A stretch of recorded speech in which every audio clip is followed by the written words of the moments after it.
بسم اللہ الرحمن الرحیم نحمدہ ونصلی علی رسولہ الکریم۔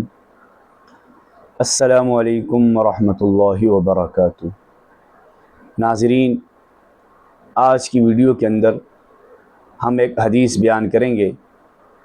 جس حدیث کے اندر آپ صلی اللہ علیہ وسلم نے قسم کھا کر 3 باتیں ارشاد فرمائی ہیں، اور اس کے علاوہ مزید ایک اور اہم بات بیان فرمائی ہے۔ ایک صحابی ہیں ابو کبشہ رضی اللہ تعالی عنہ، وہ فرماتے ہیں کہ میں نے آپ صلی اللہ علیہ وسلم کو فرماتے ہوئے سنا کہ آپ صلی اللہ علیہ وسلم نے فرمایا کہ ثلاث اقسم علیہن واحدثکم حدیثا فاحفظوہ، کہ 3 باتیں ہیں جن پہ میں قسم کھاتا ہوں اور ایک بات تم سے اور بیان کروں گا جسے تم یاد رکھو۔ تو پہلی بات آپ صلی اللہ علیہ وسلم نے فرمائی، ما نقص مال عبد من صدقہ، کہ صدقہ کسی آدمی کے مال کو کم نہیں کرتا۔ بظاہر کے اندر تو جب آدمی اپنے مال سے صدقہ دے رہا ہوتا ہے تو مال کم ہوتا نظر آ رہا ہے۔ مثلا 1000 روپیہ ہے تو 100 روپیہ صدقہ دے دیا تو 900 روپیہ رہ گئے، بظاہر تو یوں لگتا ہے، لیکن آپ صلی اللہ علیہ وسلم قسم کھا کے ارشاد فرما رہے ہیں کہ صدقے سے مال کم نہیں ہوتا، یعنی اس کے ذریعے سے مال کے اندر برکت ہوتی ہے، اور جو مال اللہ کے راستے کے اندر خرچ کر دیا، اللہ تعالیٰ ضرور اس کا بدلہ اور عوض عطا فرماتے ہیں۔ آخرت کے اندر تو فرماتے ہی ہیں،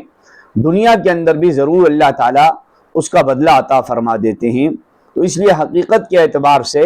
صدقہ کرنے سے مال کے اندر کمی نہیں ہوتی۔ اور دوسری بات ارشاد فرمائی، وَلَا ظُلِمَ عَبْدٌ مَظْلَمَةً صَبَرَ عَلَيْهَا إِلَّا زَادَهُ اللَّهُ عِزًّا، کہ جب کسی بندے پہ ظلم کیا جاتا ہے اور وہ صبر کرتا ہے تو اللہ تعالیٰ اس کی وجہ سے اس کی عزت کے اندر اضافہ فرماتے ہیں۔ اور یہ بات بھی وقتی طور پر ایسا ہوتا ہے کہ جو آدمی ظلم کو برداشت کرے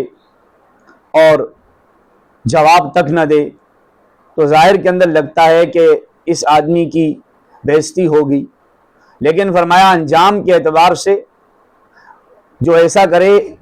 کہ ظلم ہوا اور ظلم کے بعد صبر کرے اور کسی قسم کا بدلہ نہ لے، تو اللہ تعالیٰ ضرور اس بندے کی عزت کے اندر اضافہ فرمائیں گے۔ اور اس بات کو بھی آپ صلی اللہ علیہ وسلم نے قسم کھا کر ارشاد فرمایا۔ اور تیسری بات فرمائی، وَلَا فَتَحَ عَبْدٌ بَابَ مَسْأَلَةٍ إِلَّا فَتَحَ اللَّهُ عَلَيْهِ بَابَ فَقْرٍ، کہ کوئی بندہ جب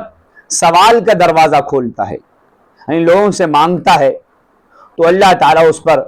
فقر اور محتاجی کا دروازہ کھول دیتے ہیں۔ یا راوی کہتے ہیں او کلمتن نحوہا، یا آپ صلی اللہ علیہ وسلم نے اس جیسی ہی کوئی بات ارشاد فرمائی، یعنی راوی کو اس تیسری بات کے الفاظ یاد نہیں ہیں، مضمون یاد ہے۔ اور صحابہ اکرام حدیث بیان کرنے کے اندر پوری امانت داری کا مظاہرہ کرتے تھے، جہاں اگر آپ صلی اللہ علیہ وسلم کے الفاظ پوری طرح یاد نہیں تو پھر ساتھ فرما دیتے تھے کہ آپ صلی اللہ علیہ وسلم نے یہی بات ارشاد فرمائی یا اس جیسی بات ارشاد فرمائی۔ تو تیسری بات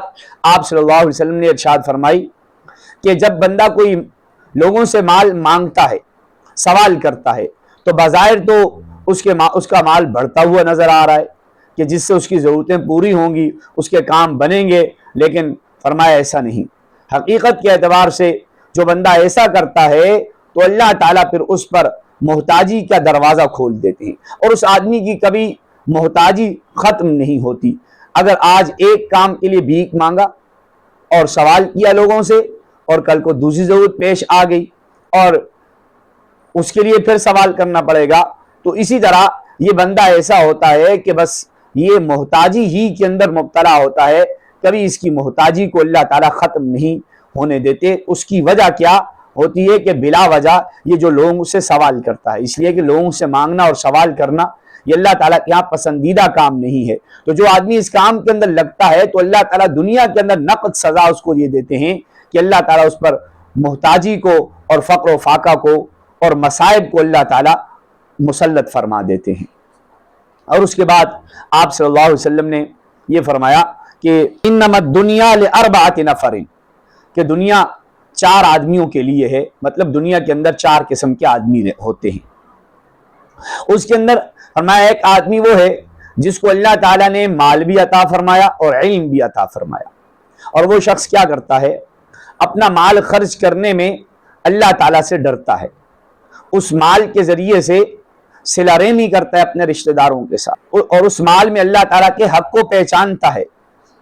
مطلب اللہ نے مال بھی عطا فرمایا، علم بھی عطا فرمایا، تو مال کو بے جا خرچ نہیں کرتا،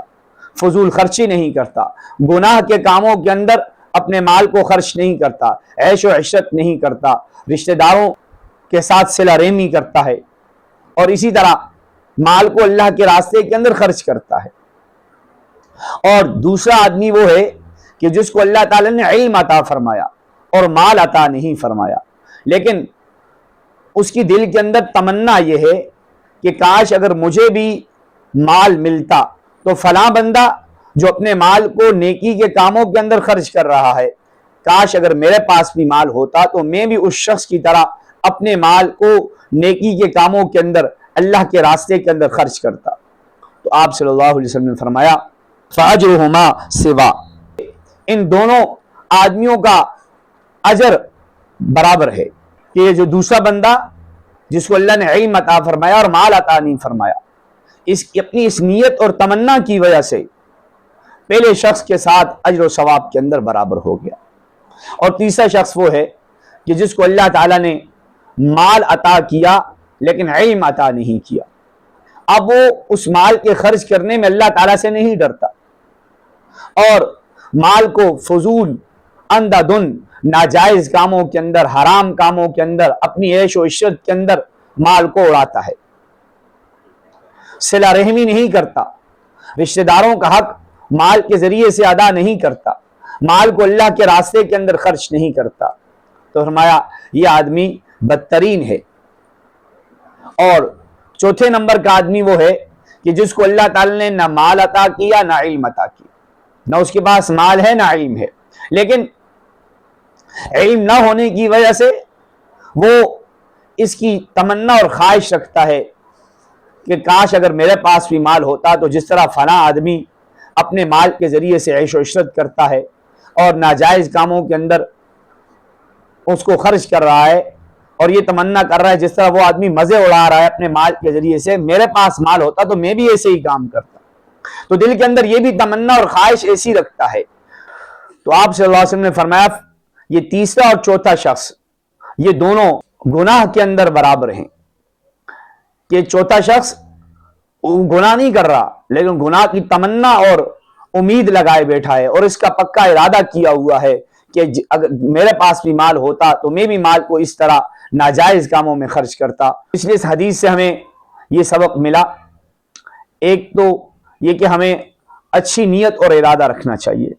اور اچھی نیت اور ارادہ رکھنے پر بھی اللہ تعالیٰ کی طرف سے اجر و ثواب ملتا ہے، اور بری نیت سے اور برے ارادے سے اپنے آپ کو بچانا چاہیے، کہ جہاں برا کام کرنے کی وجہ سے آدمی گناہگار ہوتا ہے تو وہاں جب برے کام کی پکی نیت کر لیتا ہے تو اس کی وجہ سے بھی آدمی گناہگار ہوتا ہے۔ تو اللہ تعالیٰ سے دعا ہے کہ اللہ تعالیٰ ہمیں ان باتوں پہ عمل کی توفیق عطا فرمائے۔ السلام علیکم ورحمۃ اللہ وبرکاتہ۔